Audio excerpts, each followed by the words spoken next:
गौरी पुत्र गणेश भगवान की जय। ओम गंगणपतये नमो नमः। श्री कृष्णा, राधे राधे। पिछले के कथाओं को श्रवण करने के लिए आप सभी लोगों का धन्यवाद। वीडियो को लाइक और शेयर करने के लिए आप सभी को बहुत बहुत धन्यवाद। आज हम आगे की कथाओं में इस माघ मास के महात्म्य में आगे की कथाओं को हम सभी लोग बड़े ही हृदय को शांत चित्त भाव से, प्रसन्न चित्त मन से आगे की कथाओं को हम सभी लोग जरूर श्रवण करेंगे। तो आइए, भगवान श्री हरि मूर्ति मन मस्तिष्क अंतर्भाव में विराजमान करते हुए आज की आगे की कथा हम सभी लोग श्रवण। मृगशृंग मुनि ने भगवान श्री हरि विष्णु की तपस्या पूर्ण करके उनके दर्शन करके जब मृगशृंग मुनि अपने पिता के घर आए, अपने पिता, गुरु और माता की सेवा बड़े प्रसन्नचित भाव से करते हुए जो है समय व्यतीत करने लगे। एक बार मृगशृंग मुनि के द्वारा माघ के पुण्य से जो उन्होंने तपस्या की और माघ मास का स्नान किया, उसके पुण्य से एक हाथी का उद्धार किया तथा मरी हुई कन्याओं को भी पुनः जीवन दान दिया। तो आइए हम सभी लोग इस कथा को श्रवण करते हैं। प्रिय भक्तगणों, इस कथा को संपूर्ण सुनकर भगवान श्री हरि विष्णु की कृपा अवश्य प्राप्त करें। किस प्रकार माघ के मास के महत्तम से मृगशृंग मुनि ने एक हाथी का उद्धार किया। तो आइए, यह अक्षय पुण्य है, अर्थात यह पुण्य कभी खत्म होने वाला पुण्य नहीं है। हमारे पुण्यों द्वारा जो हमें स्वर्ग की प्राप्ति होती है, तब वह पुण्य क्षीण हो जाने पर हमें स्वर्ग से निष्कासित कर दिया जाता है। परंतु माघ मास के महत्व और उसके द्वारा उपार्जित पुण्यों से हमारा पुण्य अक्षय हो जाता है, इसका कभी क्षय नहीं। वशिष्ठ जी कहते हैं, राजन, भोजपुर में उच्चस्त नाम का एक श्रेष्ठ मुनि थे। महाराजा दिलीप भगवान अपने गुरु वशिष्ठ जी से माघ महात्म की कथा का वर्णन पूछा। तब वशिष्ठ जी ने, राजन, भोजपुर में उच्चस्त नाम का एक श्रेष्ठ मुनि थे। उनके कमल के समान नेत्र वाली एक कन्या थी जिसका नाम सुव्रता। माघ मास में प्रतिदिन सवेरे उठकर अपनी कुंवारी सखियों के साथ कावेरी नदी के पश्चिमगामी प्रवाह में स्नान किया कर। स्नान के समय वह इस प्रकार प्रार्थना करती, देवी, तुम सहाय पर्वत की घाटी से निकलकर श्रीरंग क्षेत्र में प्रवाहित होती हो। श्री कावेरी, तुम्हें नमस्कार है। मेरे पापों का नाश करो। मरुद वृद्धे, तुम बड़ी सौभाग्यशालिनी।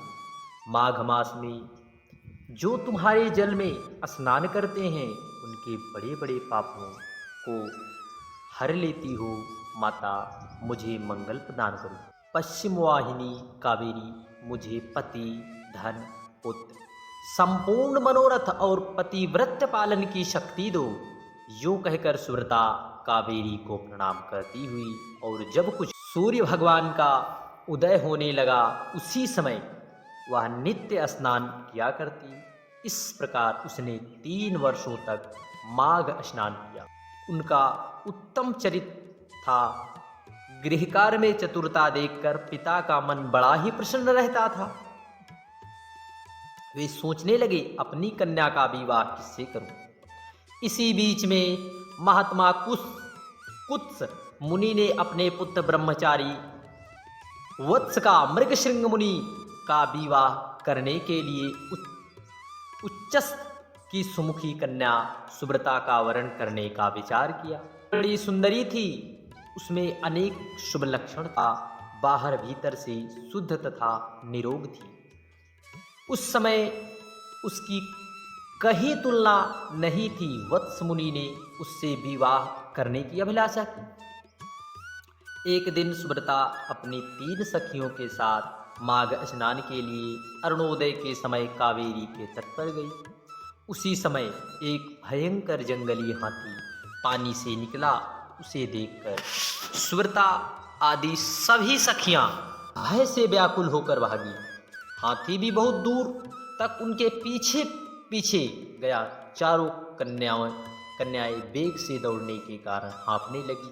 और तिनके से ढके हुए एक बड़े जल शून्य अर्थात जल शून्य कुएं में गिर पड़ी। कुएं में गिरते ही उनके प्राण निकल गए। जब वे घर लौटकर नहीं आई तब माता पिता ने उनकी खोज के लिए इधर उधर भटकने लगे। उन्होंने वन वन में जाकर घूम घूम कर झाड़ी झाड़ी छान डाली। आगे जाने पर उन्हें एक गहरा धुआं दिखाई दिया जो तिनकों से ढका होने के कारण प्रायः दृष्टि में नहीं आया था।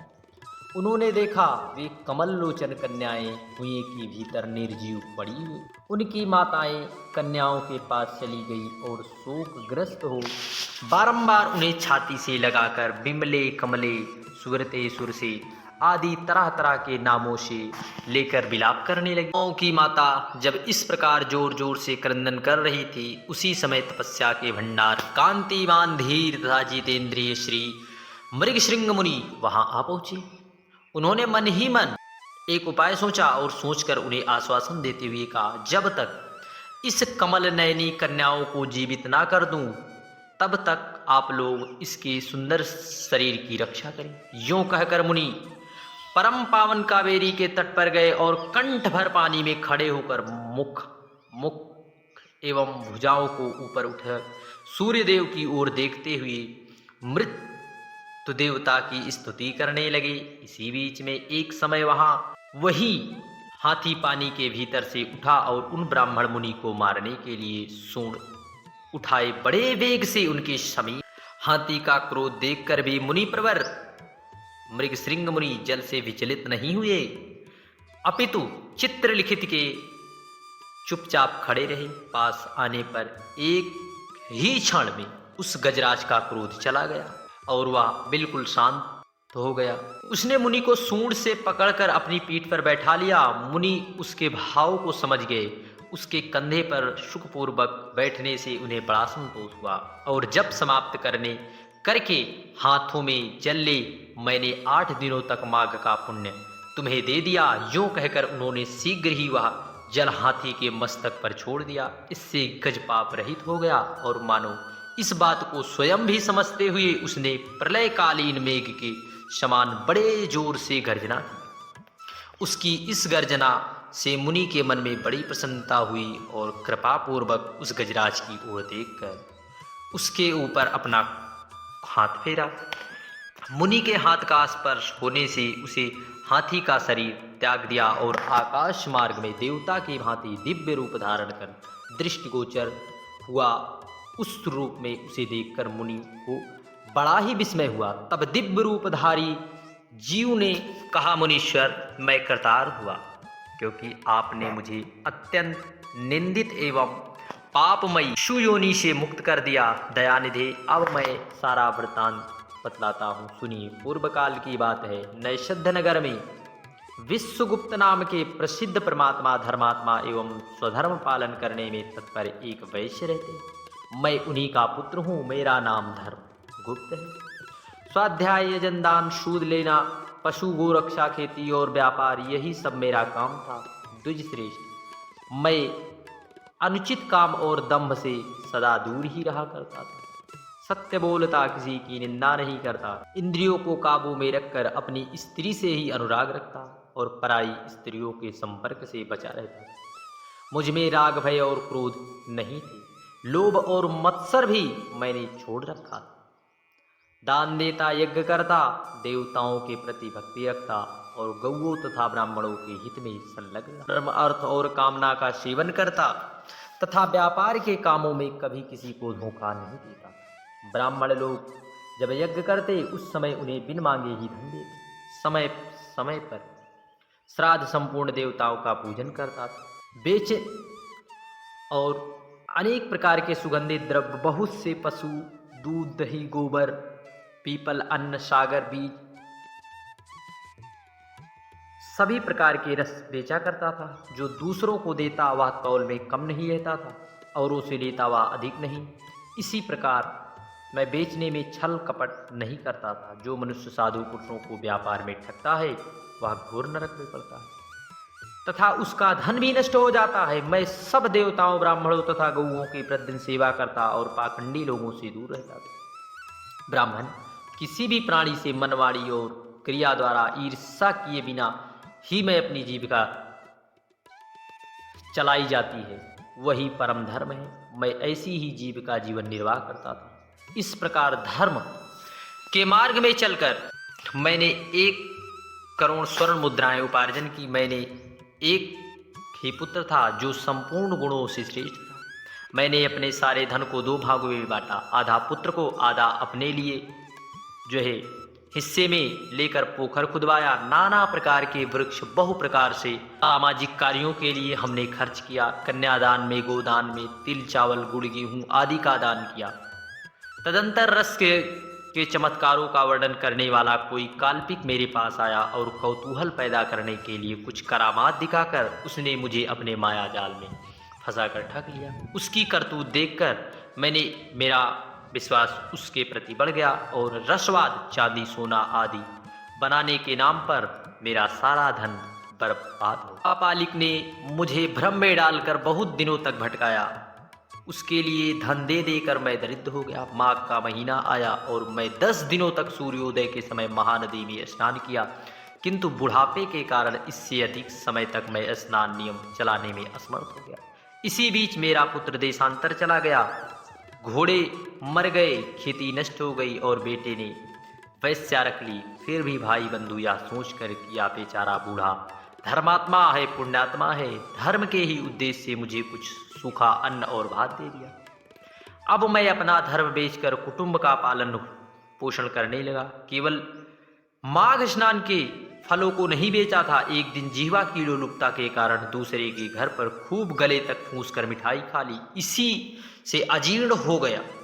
अजीर्ण से अतिसार की बीमारी हुई और उससे मेरी मृत्यु हो गई। केवल माघ के प्रभाव से मैं 1 मनवंतर स्वर्ग में देवराज इंद्र के पास रहा और पुण्य की समाप्ति हो जाने पर हाथी की योनि में उत्पन्न हुआ। जो लोग धर्म बेचते हैं वे हाथी ही होते हैं। विप्रवर, इस समय आपने हाथी की योनि से मेरा उद्धार किया, मुझे स्वर्ग की प्राप्ति के लिए अपने पुण्यदान किया। मुनीश्वर, मैं कृतार्थ हूँ, आपको नमस्कार है, नमस्कार। यो कहकर वह स्वर्ग चला गया। सच है कि सत्पुरुषों का संग उत्तम गति प्रदान करने वाला होता है।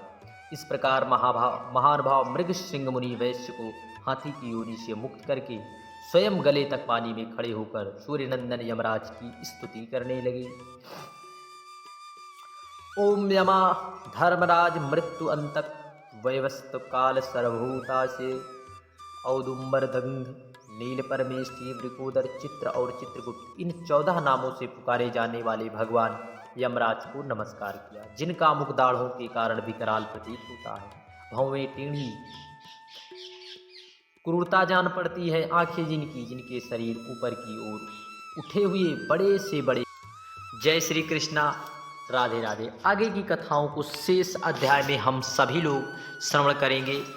जय श्री कृष्णा, राधे राधे। हम आगे के अध्याय में यह श्रवण करेंगे कि किस प्रकार मृगश्रृंग मुनि ने भगवान यमराज जी की स्तुति किस प्रकार की और उन मृत कन्याओं के प्राण को कैसे वापस लाए। हम आगे श्रवण करेंगे।